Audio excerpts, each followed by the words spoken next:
Welcome to a deep dive into the Kenyan beauty scene. But we're not focusing on those high-end name brand salons.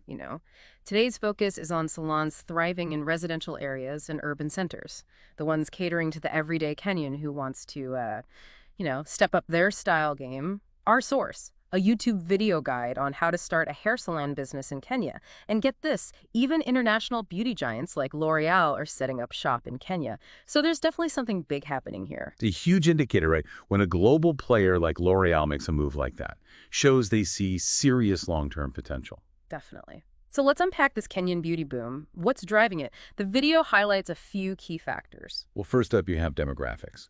Kenya's population is growing, which means a larger pool of potential clients for these salons. And even with some inflationary pressures, the demand for grooming services hasn't really dropped. That's because in Kenya, looking sharp isn't just about vanity. It's seen as an important investment in your social and economic future. It's like putting your best self forward, right? Exactly. It's a way to boost confidence and open up opportunities. A well-groomed appearance projects success and professionalism, which can be crucial in a competitive environment. Right. Now, the video goes in depth on the importance of service, which is obviously a must for any business. But for salons, it seems like the ultimate make or break factor. Absolutely. And it's not just about technical skills, though those are definitely essential. It's about going beyond the basics and building real relationships with your clients, understanding their needs and making them feel valued. The little things matter. Politeness, flexibility, a genuine willingness to go the extra mile. It's that personal touch that makes you feel like more than just a transaction. Right. Think about your own experiences. Yeah. You're more likely to return to a salon where you feel welcomed and understood, Right. even if it means spending a bit more. And then you tell your friends, and they tell their friends. That's word-of-mouth marketing in action. Exactly. So let's imagine we're customers in Kenya. We're looking for a salon. What matters most to us? According to the video, location is key. Convenience and ease of access are essential. A safe and comfortable environment, too. Nobody wants to feel uneasy while getting their hair done. And then there's the question of price. It needs to be fair, reflecting the quality of services and the overall image the salon is trying to project. So it's a balance. You want quality, but you don't want to feel ripped off. What else are customers looking for? Hygiene is non-negotiable. Sterilized tools, clean facilities, and well-groomed stylists are a must, all essential for building trust. And then think about those extra perks. Manicures, pedicures, even facials offering these additional services can be a big draw for clients. Those looking for a one-stop shop for all their beauty needs. Okay, so we have a booming market, discerning customers. Sounds like the competition is getting pretty intense.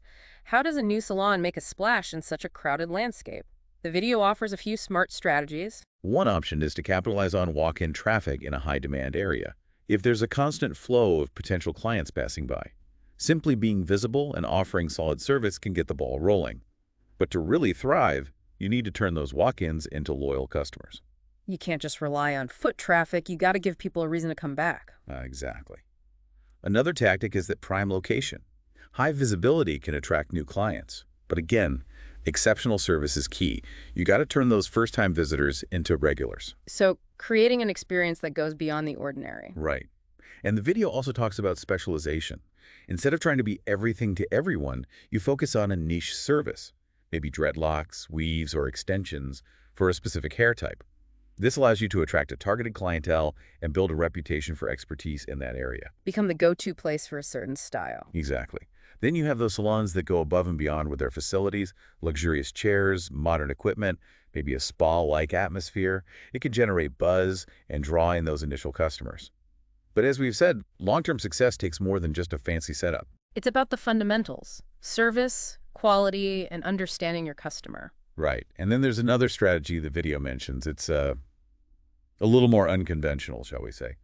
It's about trying to lure a stylist with a loyal following away from a competitor. Ooh, risky. It can definitely give a new salon a quick boost, especially if that stylist brings their clientele with them. But relying on one individual is always a gamble. What if that stylist decides to move on? What if they don't live up to the hype? Building a strong salon brand that stands for quality and consistency, regardless of who's behind the chair, that's crucial for long-term success. You want people to choose your salon, not just a specific stylist. Exactly. You're creating a destination, not a platform for individual talent. Okay, let's talk money. The video gets into the nitty-gritty of the financial side of running a Kenyan salon. It emphasizes that revenue is influenced by several factors: Location is a big one, of course. Then there's the type of clientele you target, the range of services you offer, even how often clients tend to visit. Interestingly, salons catering to career women often see higher revenue. That's interesting. Why is that? Well, it seems like it's a combination of factors. They tend to visit more frequently, spend more per visit, and are more likely to indulge in those extra services. Mm. They also might be more attuned to trends and more image conscious because of workplace expectations. So, positioning your salon to target that professional working woman could be a smart move. That's what the video suggests. And like we said before, those extra services can add significantly to profits. But here's something crucial for any business, really. Smart money management and keeping an eye on costs is absolutely essential, especially in the early stages when you're just getting started. Can't just assume the money will start rolling in. You got to be strategic and watch those margins. Exactly. It's not enough to be talented. You got to be a savvy business owner, too. Now, speaking of crucial elements, let's talk about staffing. Finding and managing the right stylists is obviously critical for a salon to succeed. Definitely. What's the best approach here? What does the video recommend? It points out that salons need a mix, those with formal training and those who've honed their skills through apprenticeships. Each brings something unique. So you've got the ones with textbook knowledge and those with the street smarts, hands-on experience. Yeah, it's a good analogy. New salons often prefer to start with seasoned stylists, just to gain credibility right away, attract clients from day one. But bringing in apprentices can be a smart move, for managing costs and training new talent. Right, right. It's all about balance. Now, before we go deeper into staffing, let's talk about startup costs. The video is pretty upfront about the financials of setting up a salon in Kenya. Yeah, it starts by talking about the legal side. You need a trade license. You get that from the local government, and the cost varies. Yeah. It depends on the county, but generally speaking, it's not a major expense. Then you have the health certificate for each stylist. So this is to make sure they meet hygiene standards, right? Ensure they're not a risk to clients' health. Again, it's a relatively small expense. That makes sense. Safety and hygiene are essential. Absolutely. And then if you want to play music or have a TV for clients, right, you'll need a music operator license. Yeah. So beyond those legal things, it's the equipment that can get expensive. Yeah, the cost of setting up a salon can add up pretty quickly. What are the essentials? The video goes through the must-haves. You'll need hair dryers, both hooded and the handheld blow dryers, styling chairs, of course, and a hair styling station with mirrors and storage, and of course a sterilizer for tools.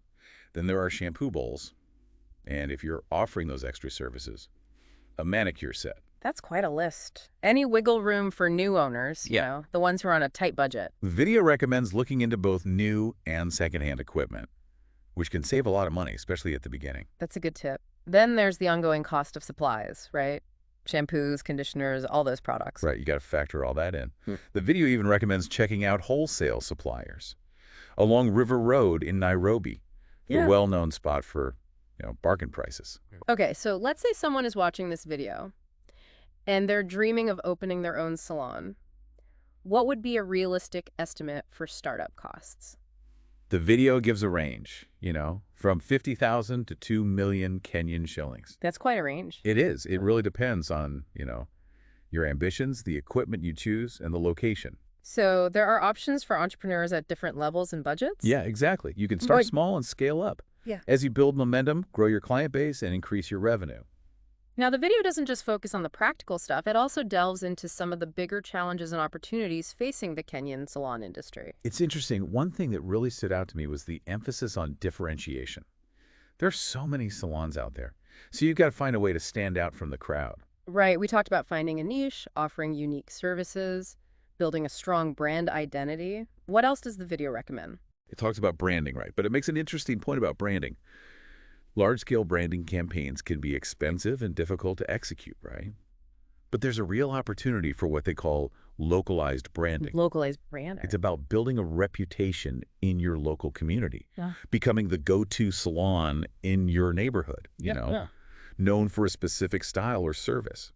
So word of mouth and local recognition can be powerful tools. So it's about becoming a trusted name, a local favorite? Exactly. That local approach can be more effective than, Yep. generic advertising that Yeah. doesn't connect with people on a personal level. Right. The video also points out another trend that's shaking things up. Individual stylists are increasingly building their own personal brands. Oh, interesting. So it's like the gig economy is coming to the salon world. Stylists are becoming independent contractors. building their own little empires within the salon. It's a good analogy. Yeah. And this shift creates both opportunities and challenges for traditional salons. I can see that. You might have stylists building their own clientele and then leaving to start their own salon. How do salons keep up with this trend? It takes adaptability, a willingness to think outside the box. They might have to offer more flexible arrangements, maybe even create spaces where stylists can operate semi-independently while still being a part of the salon. So it's a whole new world. Okay, back to the numbers. How much money can a salon owner realistically expect to make in this market? The video emphasizes that revenue can vary a lot. You have to consider location, target clientele, services offered, even the social and economic dynamics of the area. But there is some encouraging data. Salons that have been operating for more than 2 years, they tend to see higher average revenue. So patience and persistence are key. It seems so. Building a loyal customer base takes time. Not a get-rich-quick scheme. No, it takes time and effort. The video also mentions again that salons catering to career women and those offering extra services like manicures and pedicures tend to earn more. It seems like a recurring theme. It is. Strategic targeting and diversification of services are important for success. Yeah, they are. And here's something I found interesting. Salons in Nairobi report higher average incomes compared to other towns in Kenya. Oh, that's interesting. Is that just because Nairobi has higher income levels? The video suggests it's more than that. It talks about social pressure, keeping up with trends, maintaining a certain image. In a city like Nairobi, looking your best isn't just about personal style. It's about staying competitive, socially and professionally. So there's a beauty premium in Nairobi. You could say that. Now, when it comes to setting prices, There's no magic formula. The video makes that clear.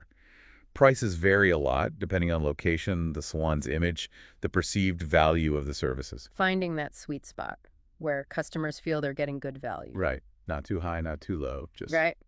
And beyond pricing, the video really stresses the importance of efficient management.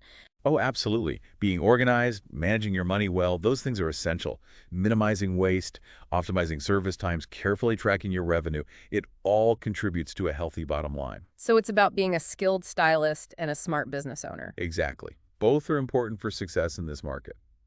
So we talked about the different types of stylists, right? Those with formal training and those who learned through apprenticeships. But how do you actually find and recruit the right people? It says new salons often face a dilemma. On one hand, experienced stylists bring that instant credibility.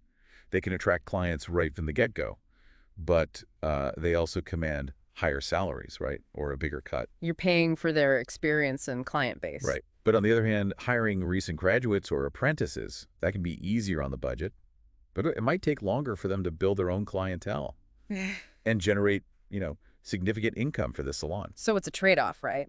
You weigh the immediate impact of an experienced stylist against the long-term potential of developing new talent. Exactly. And there's another thing the video points out. Customers can be a bit hesitant to try new salons with inexperienced stylists.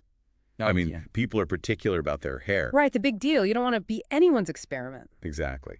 So building trust is crucial, especially for those new salons trying to make a name for themselves. The video mentions an approach called the anchor stylist model. Anchor stylist. Yeah, it's like, Right.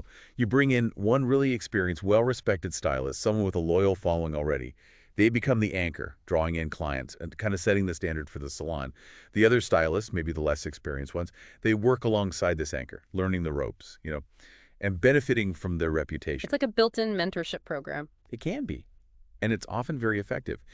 That anchor stylist's reputation attracts those initial clients, and the newer stylists gain valuable experience and start building their own clientele. Of course, the anchor stylist will probably get a higher salary or commission, but it can be a good investment, right? Yeah. You attract clients and build credibility for the salon. It sounds like a win-win if everyone is on board. Let's shift gears a bit and talk about the day-to-day operations. The video gives some tips on managing a salon efficiently and ensuring, financial success. What are some of the key strategies? Well, it really emphasizes careful resource management, using products efficiently, minimizing waste, making sure tools are sterilized properly and well-maintained. So it's about being organized and detail-oriented. Yeah, running a tight ship. Mhm. And it talks about the importance of monitoring revenue closely, whether your stylists are on salary or commission, having a clear picture of your daily and weekly income. That's crucial for making informed decisions about the You business. got to track those numbers. Exactly. It even suggests setting daily or weekly revenue targets for the salon, something that can motivate stylists, and create a sense of shared responsibility for achieving financial goals, It fosters that team spirit. right? And they also talk about a different staffing model. It's becoming more and more popular. It's called leasing out workstations to stylists. Oh, so like little franchises within the salon. Exactly. It's a rental model where stylists pay a fee for a chair, equipment, and use of the salon's facilities. So this lets stylists operate more independently, right? They build their own brands, set their own schedules, but they still get to benefit from the salon's established infrastructure and location. So there's flexibility in how you structure things and manage your team. Yeah, there are options. And the video highlights that adaptability is super important, especially in such a dynamic industry. The beauty world is constantly changing, right? New trends, products, and techniques all the time. So salon owners have to stay proactive, always learning and ready to embrace change. Can't just sit back and relax. Nope. Got to stay ahead of the game. Exactly. It seems that entrepreneurial spirit, that willingness to learn and adapt, it's a big part of success for salon owners in Kenya. So as we wrap up this deep dive, what are the main takeaways for our listeners? I think it boils down to this. Success in this business, it's about more than just cutting hair. It's about understanding the market, delivering exceptional service, strategically positioning yourself, managing finances well, and building a strong team. A holistic approach, Right. combining business skills with a passion for the beauty industry. And this YouTube video, it really provides some valuable insights into this entrepreneurial world. It does. And it raises some thought-provoking questions too, like how will the rise of individual stylist brands impact the industry? Things to think about as you explore the Kenyan beauty scene. The industry is evolving. It's fascinating to watch. Thanks for joining us on this deep dive. Until next time, keep exploring, keep learning, and keep those entrepreneurial sparks burning.